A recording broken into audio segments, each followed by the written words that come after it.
Hello, everybody. Welcome to the Five Hole Fantasy Hockey Podcast. We are your hosts today, TJ, Zach, and Raj. What's up, boys? Hey. How are we feeling tonight? We good? Yeah. Very good. We're good. Ready to talk some Atlantic. Ready to rock. Yeah, we did the We got Atlantic. the fun Atlantic teams out of the way, so I don't know. I'm really, when I was talking to Raj about this one, he just sent me one text. He was like, Montreal's so exciting, with like more exclamation points than I'm used to in a Raj text. I used all of my exclamation points on that one. The quote is done for the month. I believed every one of them too. Montreal is pretty exciting. I feel like Ottawa too this year. Ottawa has a deep team. Yeah. And Florida, obviously Stanley Cup champions, they're going to be exciting. In Detroit, this is our fourth installment in the divisional previews. We did the first part of the Atlantic in our last episode. Metro before that. Pacific or Central up next. We don't know which one. We're going to figure it out as we go. That's the way she goes here. Pacific. Yeah. You guys can find us on Twitter, on YouTube, on the Fantasy Hockey Discord, in the Fantasy Hockey Discord, all sorts of places, man. So just dig us wherever you find it. Five Hole Fantasy Hockey, FHF Hockey, something like that. The Discord link is in the description of the YouTube video and the podcast video. So let's hop into it. We got the Detroit Red Wings up first. We're going to be doing this the same way we've been doing the other ones. We're going to be talking off-season changes, top targets, streamers, breakout candidates, maybe some like sleeper picks, value picks. We're going to talk about the goaltending situation, a bunch of shit like that. So Detroit Red Wings, man, 39, 35, and 8. They were 6th in the Atlantic, 21st in the NHL. Goals for per game, 2.87, 22nd. Goals allowed, 12th most. Power play was 4th in the NHL with 27%. And 26 off nights. They're tied for 9th. So just middle of the pack. Don't worry about it. Back-to-backs, again, straight up in the back, in the middle of the pack. So additions, the big ones, John Gibson. It pretty much starts and ends there. The biggest one. Yeah, the biggest one, and pretty much the only one that's really going to shift the makeup of this team. JVR and Mason Appleton, I think, will be good for the PK. Jacob Bernard, Docker, Ian Mitchell, John Leonard, Jesse Kiskinen, and Michael Postava are the additions. Subtractions, Tarasenko's in Minnesota now, Peter Mrazek in Anaheim, Alex Lyon in Buffalo, Jeff Petrie in Florida, Emil Vero. I'd never heard of that guy before. Re-signed, Patrick Kane, Jonathan Bergeron, Albert Johansson, Elmer Soderblom, William Legason. Let's talk about some top targets off this team. Mort Sider, Lucas Raymond, Dylan Larkin, Alex DeBrincat, Patrick Kane. I'm thinking in that order. Is there anybody you guys like more than the way I've laid it out? Is this list pretty much spot on? What do we think? In terms of like ADP, I guess. I haven't Lucas really first, I think, but that's because I'm not as big on Mort Sider as everybody else is. Gonna score enough points.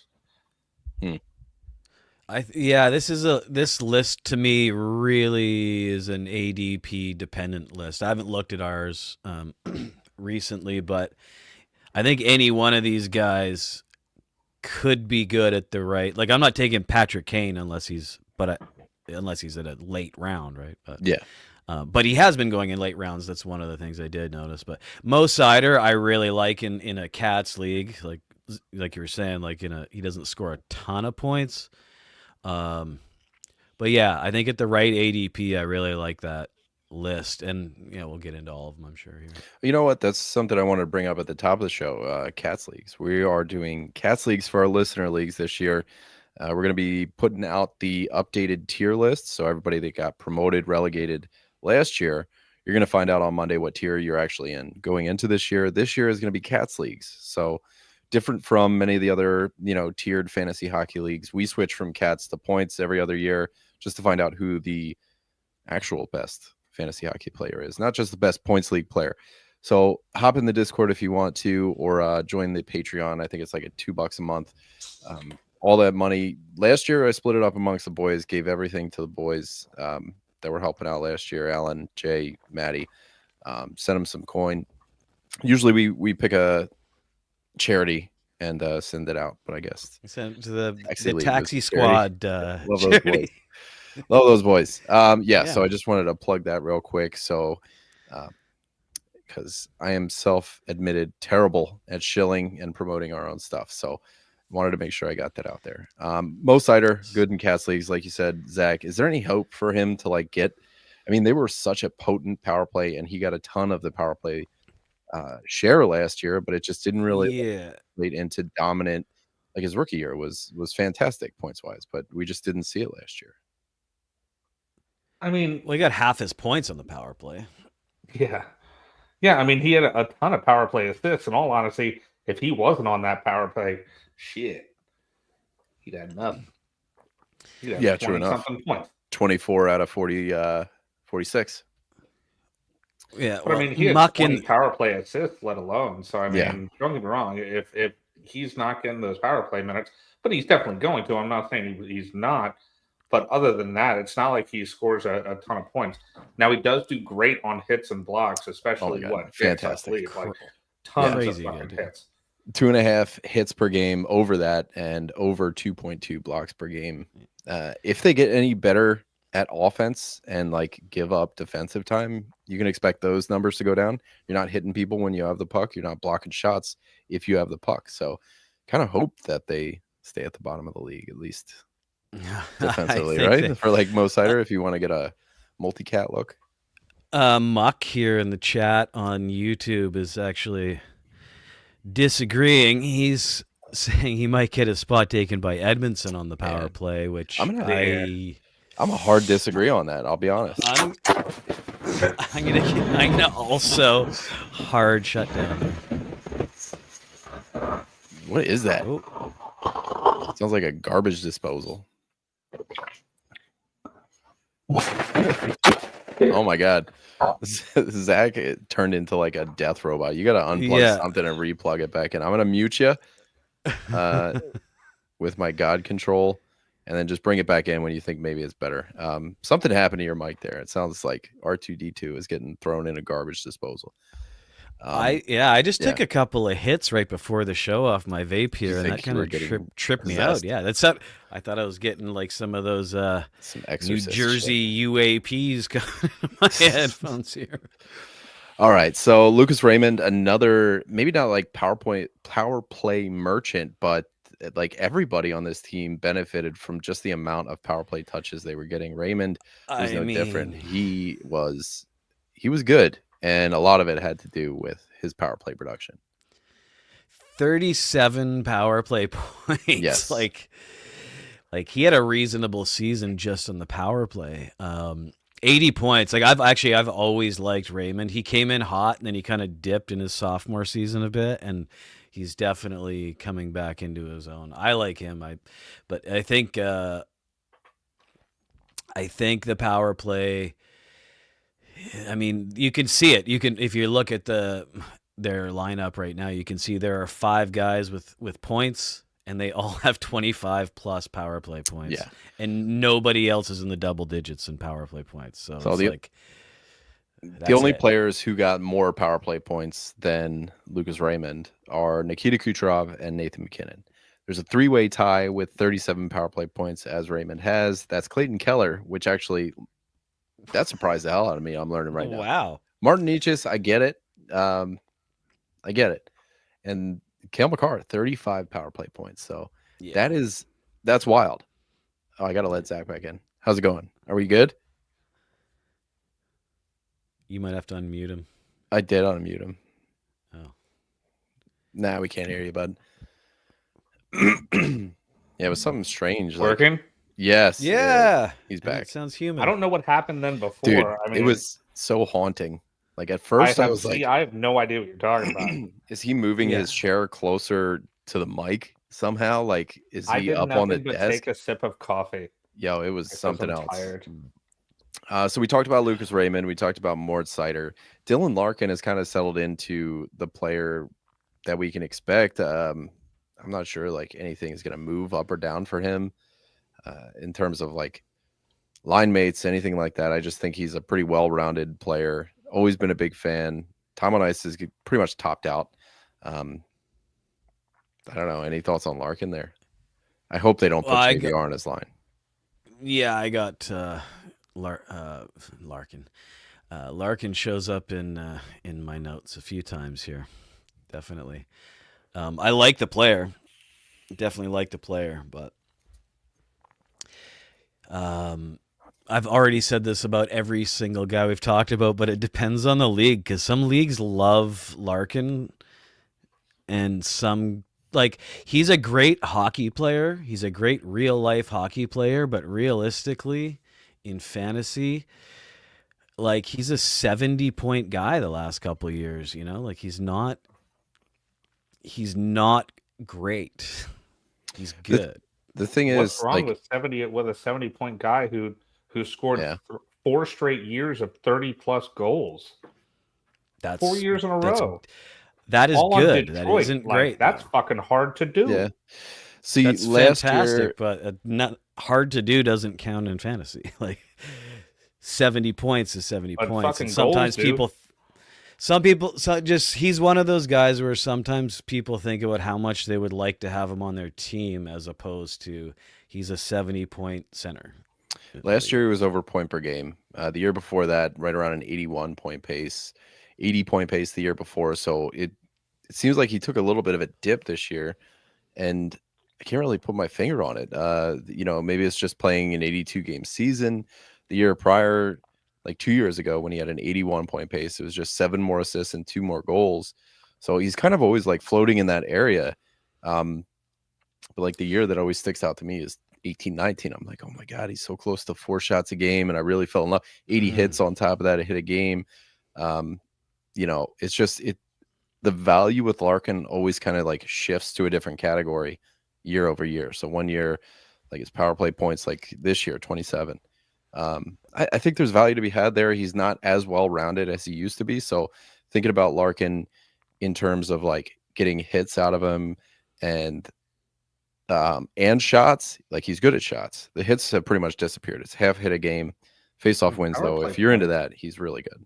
27 power play points last year. I'll 13 take it. goals. Yeah. 13 power play goals.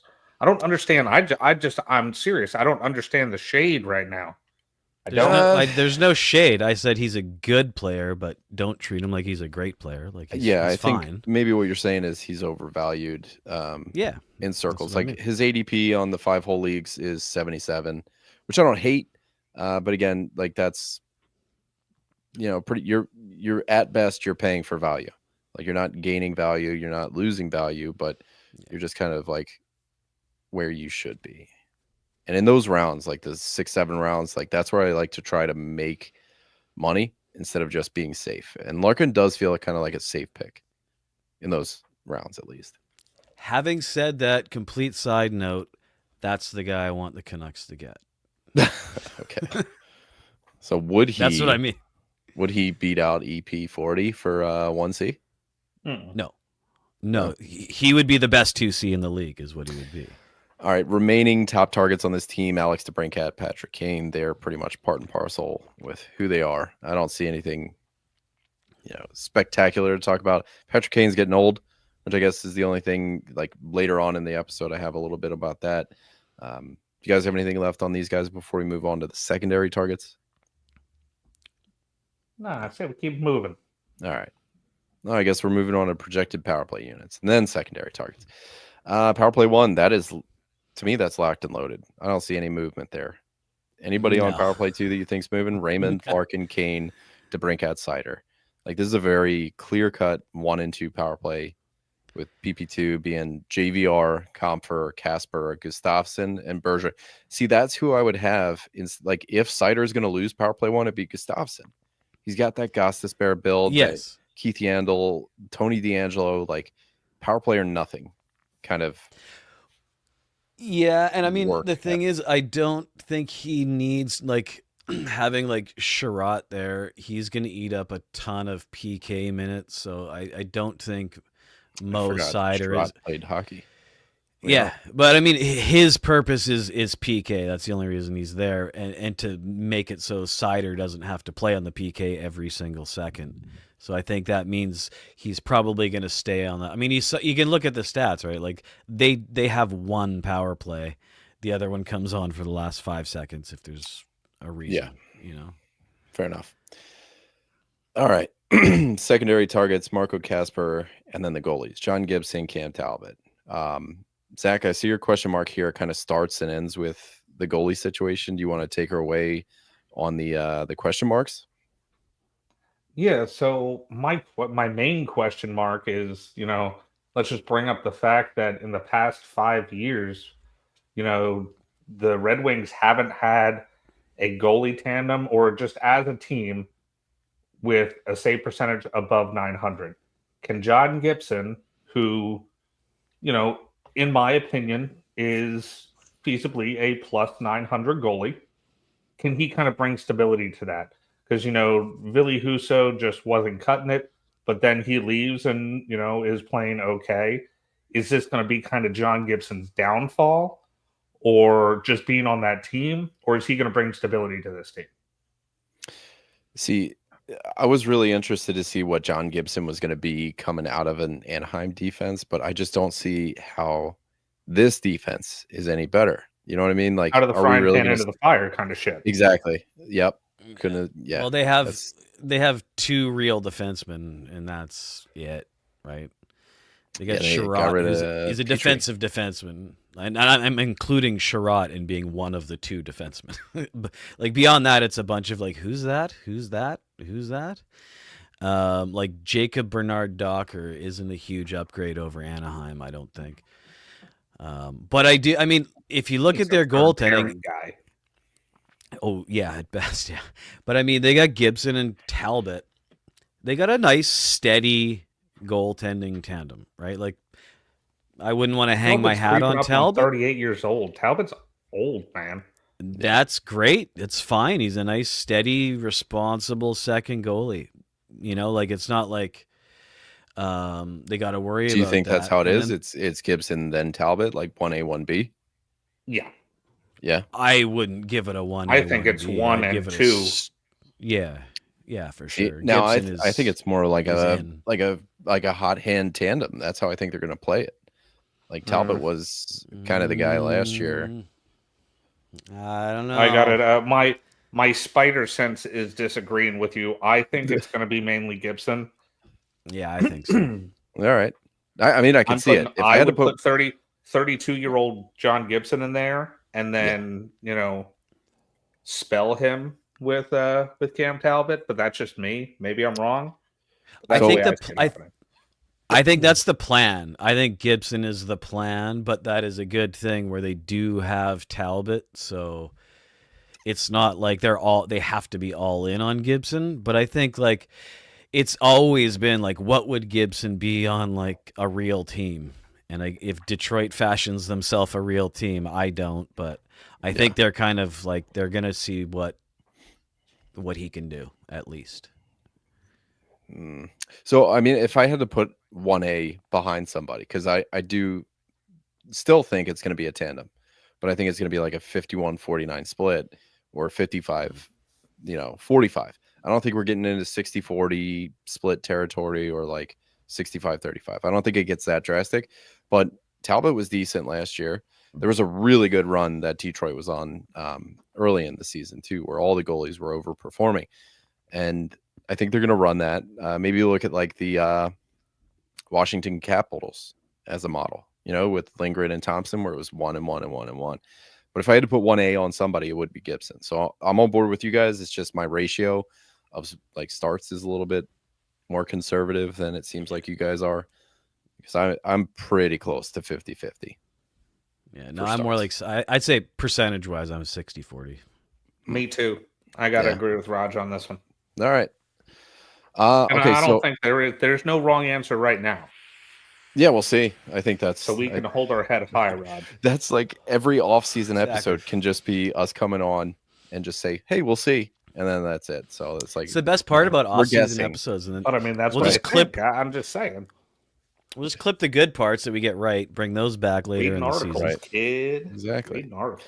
So this kind of leads right into your point here, Raj, about the Yzer plan, because we're talking about number one, bringing in a pretty not like high flying head like goalie, but definitely a headliner for the team. And the defense is not so great, and you're bringing in somebody who has been injury prone, diarrhea prone at times. And So why don't you take her away? Yeah, well, it's just You remember that, Zach? When he had to leave the game because he had the poops. Yeah, Oh, really? that's messed up to bring old- up. You know what I mean? we call that the Luongo here in Vancouver, right? Oh, Jesus. Why is the backup coming in for the second period? Because the starter's backed up. No, he wasn't backed up. That was the problem. That too. I remember that too. He was free flowing. No, like, and that was my point. Was what's happening to the plan here? Like, this seems more like a hope plan. Like JVR, he was a solid player a decade ago, and that was it. Is that really that? To me, feels like treading water with Tarasenko. Like at this point in their careers. I'd put way more of a hope into. I'd hope into Tarasenko. I don't think there's any hope in JVR. Like he's a solid fourth line veteran. Yeah, but the price tags are so much different between JVR and Tarasenko. Well, yeah, and I just think neither. You shouldn't have a team that has them in your top 6 consideration. They've been searching for Larkin and Raymond forever, and I hate the idea of JVR being the answer. They don't. The only option they have is DeBrincat. But the chemistry with Kane is undeniable. Yeah, and then and then you take him off of, say, the second line, put him up on the top line, and then you're like, what the hell is Kane going to do? Because they are in a situation where they have, like, Larkin, who to me should be a fantastic second line center. He's a good number 1 center. But then after that, they're in a Vancouver situation. After that, they don't have a second line center, really. Like, JT Compher is a good third line center, actually, at times. Cobb has to be Kasper. Isn't even really. Yeah, but like, is he gonna Kasper to move forward, man? I agree. The butt like is very big on this one. It does. I mean, that is the option, and I just think it's a hope bet as opposed to like, he's going to be the guy that keeps Kane's career going at this point. Like, Kane's great, and with the right center, he could be still great, but with the wrong center, it's kind of like, I'm really old, and he's not driving things the way he did, years ago. No shit. So a couple things I got here is just the defensive focus about this team. My worries about that league worst PK and just trying to get 5-on-5 scoring to match up to the power play. They had 27.2 of all of their goals all year were on the power play, and that's the highest power play reliance in the NHL. There were some other teams that had, the same amount of power play goals, but they scored a lot more goals at even strength. So the ratio is just so heavily in favor in Detroit of needing those power play touches. And, what if you don't get them next year? This year, we saw less power play opportunities than any year in recent memory. So what if that trend continues? Where does Detroit's offense go? Can you get 5-on-5 scoring moving by adding guys like JVR and Mason Appleton? I just don't see it. And then that ties back into the Yzer plan. Like, where are you, dude? What is your plan? Do you have... That's the thing. Yeah. Did you just make a name like the Yzer plan and then hope that would, take care of it? That everything I do is just going to be, Yzer plan. That's part of it. Yeah, well, hockey, winning in hockey and having a good team is like social media. Like, you can't just have a flashy fucking YouTube thumbnail and then have that be your power play. It doesn't work. All right, I'm looking up because I'm pretty sure John Gibson was garbage on the penalty kill. Yeah, 800 save percentage. Pretty bad. And now he's introduced into an environment where the PK is just trouble. Mason Appleton is somebody that should bring in some like stabilizing defensive play. Travis Hamonic as well, depending on how far he is along the age curve. But I'm worried about this team defensively, but that's fine because that's going to give my boy Mo his hits and blocks. And I'm feeling all right about it. Yeah. All right, let's move on, shall we? Let's talk about breakouts, regression, and value picks and sleeper picks for this team.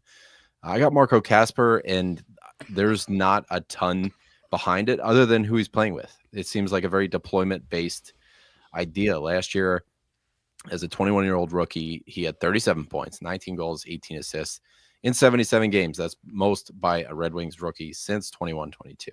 Mo Seider. He led the NHL rookies with 17 goals in the new year. Detroit's rookie of the year. This is where it starts to get interesting. So, like, he's going to be a top 6 fixture, like Roger was saying earlier, by nothing but like necessity. Playing against or playing with Patrick Kane or the ghost of Patrick Kane, whatever's left of him. And we can hope that, you can get some points out of that way. So impressive rookie year, he's going to get the top 6 center spot. I just don't know if breakout, if I'm expecting anything more than 50 points. Like, I feel like 50 points would be a pretty good like a pretty good bar to set. And I just don't know that we're going to get like a 60 or 70 point breakout. So when I say breakout, it's in lowercase letters for Marco Kasper. Yeah. Send her away. Zach, let's talk about your boy. I mean, I feel like maybe I kind of misled the room earlier as to how I feel about Mo Seider. It's not that I don't like him, and I am rooting for him. Like, all I want is I want to see more offense from the team, so that Mo Seider gets more of that offense. He is a great, if not fantastic, Cats player. Hits and blocks monster, like we've already talked about earlier, and he's definitely on that top power play unit. At least we think he is. Other people say, it could possibly be other players, but I think it's Mo Seider. It's just that he is like, so in this realm of just straight 40 to 50 points. You know what I mean? Our high level defensemen who are getting a ton of power play time, you're looking to be 60-point players, plus having those hits and blocks. Those are the highest, those highly ranked defensemen that you're trying to draft high. And that's who I want Mo Seider to be. So if Todd McClellan can kind of get this offense rolling, then Mo Seider is just going to be the beneficiary of that. So that's what I want to see. I'm hoping that he is, I think that he could have a bigger breakout than the 50-point season that we're used to seeing, or 44 or 46. I want to see pretty steady 60. I want to see 60 between 60 and 65 points. Yes, sir. That would be big. That sounds. And if the 5-on-5 scoring catches up with the power play, I think we got it. Oh man. And it's not that I expect he's not going to score goals. He has to get on assists. That's the thing. There needs to be more scoring around him because he's not a goal scorer. Let's just be honest. Just funnel it in through the IPP. I just got a trip, so I'm gonna Raj, take your dude away, and I want to see what they just gave me. Yeah. Well, and my player is Larkin, and it's in the same vein as Seider. It's not like these are not people that haven't done well before, and it's not like they're guys who people haven't heard of before. But I think, like I said, Larkin's always been sort of overhyped in a sense where you're like, he's a great center, and then he gets you 70 points. And he hovers around point per game, but then he plays 70 games. And then he plays 68 games. And then he plays a full 82, but he still only gets you the 70 points. So it's more of a hope of a breakout for him. And I hope we get what we've all wanted him to do, and for Detroit not to be like fighting with Buffalo. They're gonna need it. They need him to step up and be like an 85, 90 point guy. Play a full 80, 82 games, get you 85 to 90 points as opposed to 70 to 75. How much have you been hoping before we started this episode? It sounds like both of you guys are on board for bounce backs more so than a breakout. Yeah, well, I want a breakout. I don't think that Mo Seider had a breakout. I don't consider 45, 50 points a breakout. But I feel like Dylan Larkin already did break out with Simon Edmondson right now. Everybody's all over Edmondson. I don't see a season in Larkin's career where I would say he's broken out really. I mean, he had 179 point. That's a fucking breakout. He has 79 points. That's a breakout for a first line center in his 8th year. Yes. Yeah. That's like exactly You got what a some breakout fucking. is. That's some low expectations, brother. We got 73 I've looked points in the his mirror. fourth year, I you know? definitely have low expectations. All right, let's move on to regression. I got Luke Raymond, simply just because I think the power play touches either are going to dry up or you're not going to get as lucky next year. So for me, the regression candidate is Luke Raymond. Also, I got Pat Kane here, which is strange because he's also my value sleeper. So Kane put It's up that kind of team. a decent 59 points last year in 72 games, but he's 36, so his best days are behind him, and that's not going to surprise anybody. What is nice is he's still getting top power play time. So if this power play dominance continues, and that's a huge reason why I don't think Simon Evanson is going to be getting power play 1. They don't even have Get him that off projected the for power play screen. 2 Get that out of Zach's face. because of how well that Moritz Seider did on that power play That's last garbage. year. Like it's such Garbage a big take. like, if it ain't broke, don't fix it type of deal. So unless If it's it ain't good, don't use it. Is more of what it is. no, stop. Maybe they're fucking with us. I don't know. You guys fucking with us? Muck and hidden in plain sight on the chat here. That's like But, having all right, an so- erection and eating a Blue Chew. What? Already having one? Yeah, They could go 2D. Who's to Double it say? up. Because I'm pretty sure Edvinson is left-handed and Seider's a righty. And if Pat Kane takes this dip, as age would suggest, maybe you go 2D on that one. So I don't know. Yeah, but if Patrick Kane is not on your power play, what is his purpose in life at Fair this enough. point? Yeah. So that's just going to be one of those really like, good statement. I kind of to me right now it feels like a hot take. Simon Evanson. This is the second time this episode that somebody said it in the chat here. So I don't know. Maybe there's something to it, or maybe you guys are just like fucking with me. I don't know. But I don't see it, just like because of years of data and the way that it's been deployed. And it was the fourth best power play in the league last year. So I just don't see Todd McClellan being like, hey, we really got to change up our power play instead of one good worst thing that the penalty team killers. had. The one good thing the team had. don't They're not going to take the quarterback away. There's no way. Maybe. Yeah. Well, maybe. So I don't know. Regression candidate, Zach, who do you got? I got John Gibson. He actually had a pretty good year last year. He had a 911, a 277 goals against average, and a 679 quality start percentage. That's actually really good. Now, if he can bring that to Detroit, that would be fantastic.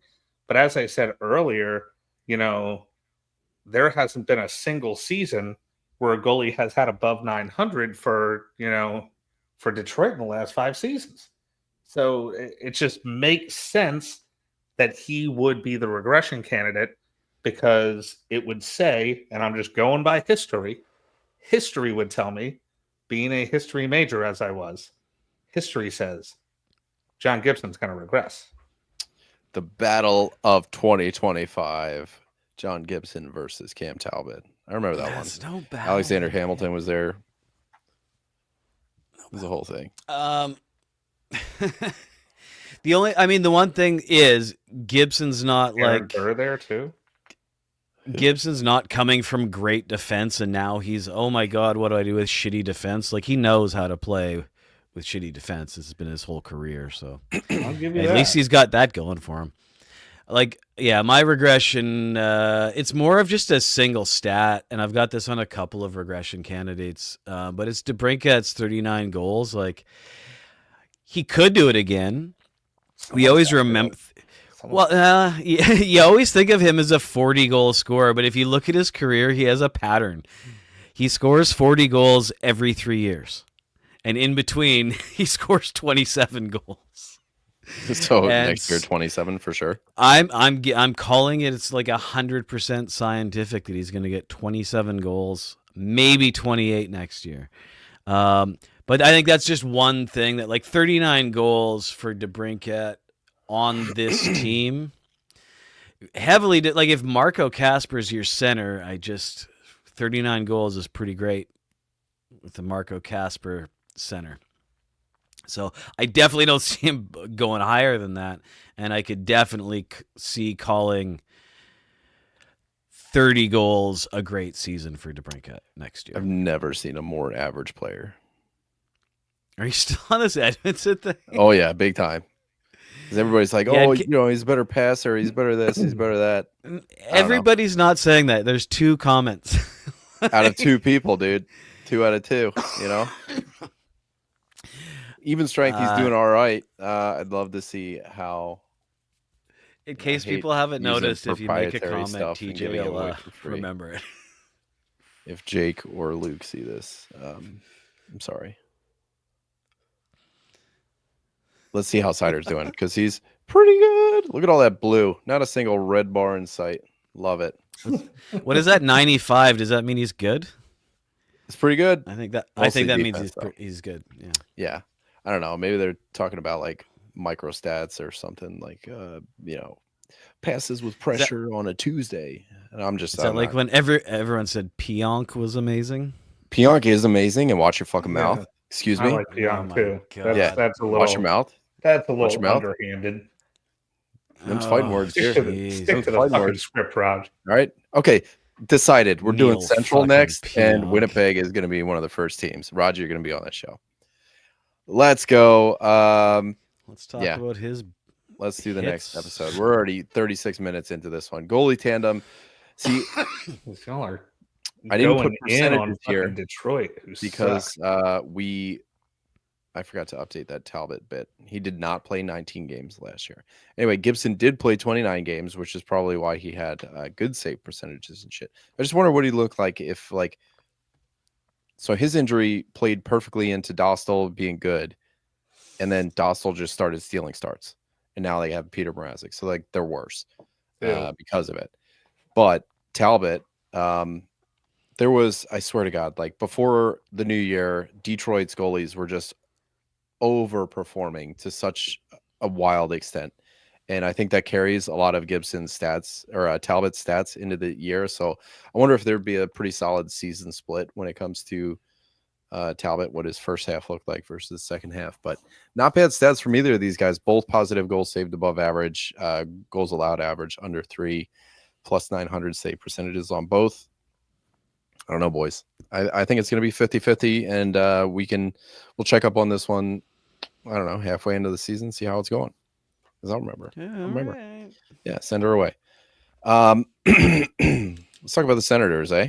Very exciting. Ottawa. Yeah. I'm a big fan. Much more exciting than, and we're going to talk about them like probably very little after we just, went fucking deep dive on 40 minutes on the Red Wings. Yeah, I mean, we're getting into it. Last time we did an episode, it was 2 hours, and I haven't even started talking about Korean food or anything. So we got time. God. All right. So Ottawa Senators 45-30-7, 4th in the Atlantic, 12th in the NHL, 19th in the NHL for goals for. Getting into the doers here, Zach, just for you, bud. 295 goals for per game, goals allowed 13th fewest at 2.83. Power play 11th in the league, and off nights towards the bottom with 26 back-to-backs. They are tied for third most with 14, which is different than what I have on the screen. I must not have edited that. Sorry, guys. But what I have in the note stock is accurate. 14 tied for third most. Off-season changes, they added Jordan Spence, Lars Eller, Ali Lexell, Arthur Kaliev, Lassie Thompson back on the team, Hunter Shepard. Subtractions, Anton Forsberg, Adam Gaudette, Angus Crookshanks, Matthew Highmore, Cole Reinhardt, Danny Gilbert, and Jeremy Davies. They have re-signed Claude Giroux, Fabian Zetterlund, Tyler Clevin, Nicholas Matambalo, Nick Cousins, Levi Merlanen, Hagen Hudson, Xavier Borgalt, and Wyatt Bongiovanni. Whew. Let's really talk top targets here. Yeah. Man, this is such a cool little image here. I was just going to say, it's like the cat from Harry Potter. Can we just take 2 seconds to appreciate TJ's slides here? Like, these are fucking pretty rad. Yeah, they're good. Give me some love in the comments, guys. This shit took me all day. And all I was doing was transferring what we had in the notes to fucking slides. I'll get better it looks at it. sick, dude. It looks I nice. dig it. I dig it. So here's Brady, and I forgot to put him behind the Ottawa Senators thing and whatever, but he is the top target. Jake Sanderson right behind him, Tim Stützle, Drake Batherson, and Thomas Chabot. I feel like Thomas Chabot's kind of a floater. He might be a secondary target, just by way of ADP. Yeah. He's pretty far down there. What do you guys think? I I like him too, but it's just shades of what he used to be. I like Jake Sanderson a lot this year. He's a shit ton of fun. Well, yeah, I like Jake Sanderson a ton too, but I think everybody does. And the thing is, like, Chabot's going to get shoved down the list, but he's, even without the power play and all that, he's a great, solid defenseman. And I think you can just get him super late now. And I think he'll just be a good defenseman. Late kind of thing. Reliable, and he's not going to get you like the power play points or the big offensive stats, but he's going to get you stuff because he plays a shit ton of minutes.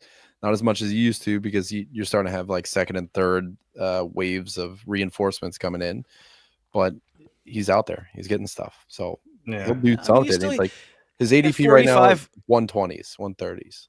Chabot's like taking home a fat girl from the bar. Yeah, he's going to be there. He's going to be there. Well, he had 40. Jake Sanderson. He had 45 points with only 8 power play points last year. So he was fully off the power play and still had 45 points with nice blocks. So he's good. Yeah. Sanderson had 57 points, but he had like way more than half of them on the power play. So it's like he's got the power play. I don't think there's any question. But I think that makes Chabot a nice late option that people will probably forget about. I remember talking about that early season when I was doing Tuesday Trends.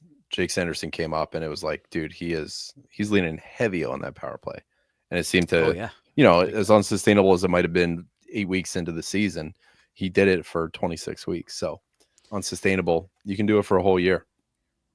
Secondary targets and power play units. The only one that I don't have in bold here on the top unit is Dylan Cousins. He seems like he's a lock there, but it just feels like everybody else is such a step above in terms of how solidified you are onto the top power play. Tkachuk, Stützle, Batherson, and Sanderson. It feels like Cousins is kind of the odd man out in that 5-man group. But then you look at power play too. Who else are you going to put there? Yeah, so who else are you going to put there in terms of centers? Giroux maybe, but that just Giroux for a power play. On the power play, he takes a face off and then he goes to the wing, and that's if Dylan Cousins totally stinks, then it makes sense. Even then, Dylan Cousins is a solid player. I like Stu. Well, I know, no, I think Dylan Cousins is going to be excellent, but that would be the only situation where I could see someone off that top 5 not being in the top 5. Yeah. It would be Giroux sneaking in because of the face-offs. I mean, I will say Giroux is a historically really good, player in the dot as far as taking face-offs. Now, Cousins is pretty good, but I'll give you that. He is no Giroux when it comes to taking face-offs. Yeah, or if they find like just somebody else is getting too many minutes, like I don't know, you're not going to pull. I just can't see pulling anyone else. Maybe Batherson for some reason, but I mean, And Muck brings up a good point here. It's like Pinto is just. This goes into what Zach has later on. Like this is just such a team of guys who can do it. Like it's a very deep team, and there's so many names that could fit onto here. So maybe like. I don't know, Ridley Greig, maybe he gets put off, but I refuse to admit that Zetterlund is going to get put off because he is like one of my number 1 breakout candidates for this year. Big fan of Zets. So Fabiana. Power play 2 is probably like Perron, Greg, Giroux, Zetterlund, Chabot with some shades of Shane Pinto in there. That's your whole top 9 getting power play time. So there's going to be one guy who's swinging out, and we'll see who it is. Right. Secondary targets. This is where it gets fun. Dylan Cousins, Linus Ullmark, Claude Giroux, Fabian Zetterlund, Shane Pinto. So this quintet, is that right?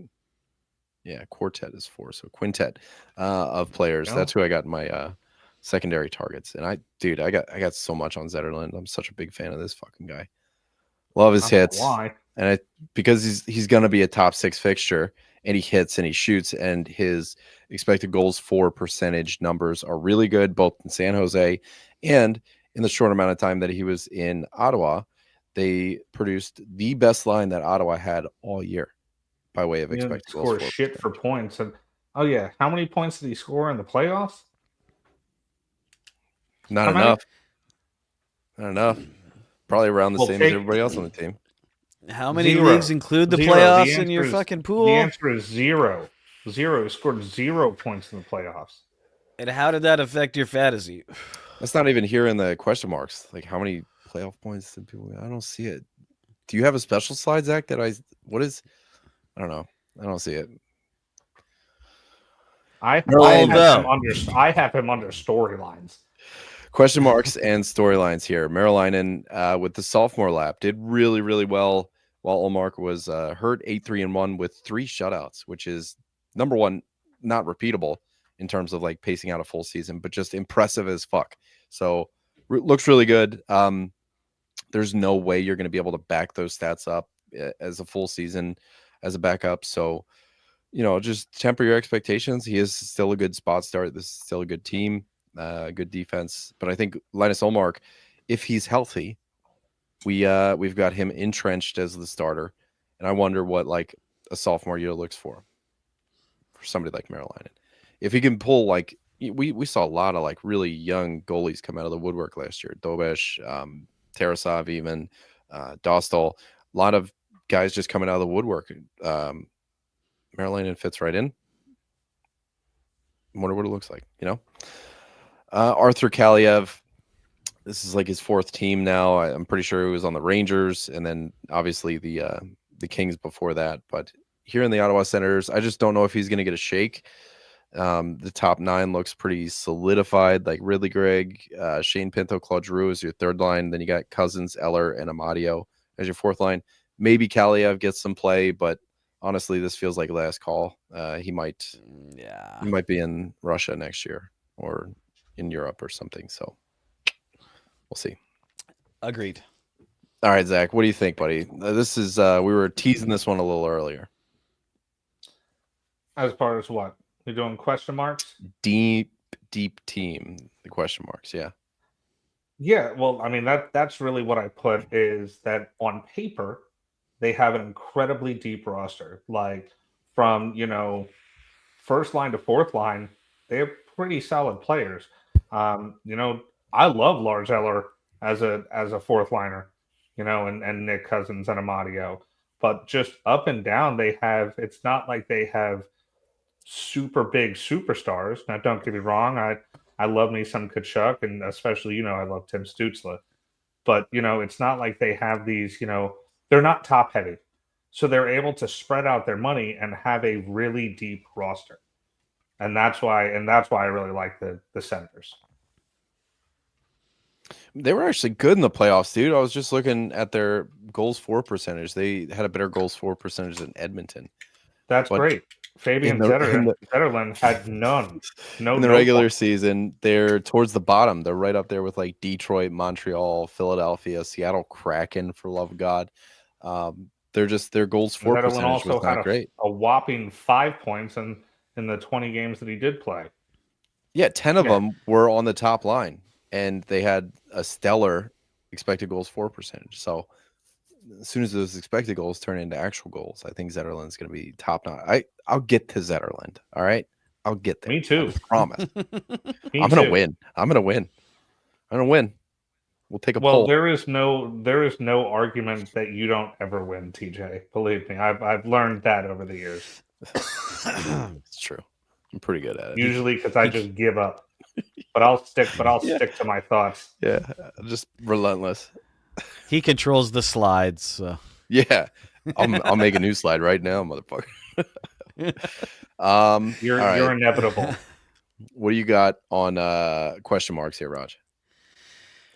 Well, my question mark to me is Giroux.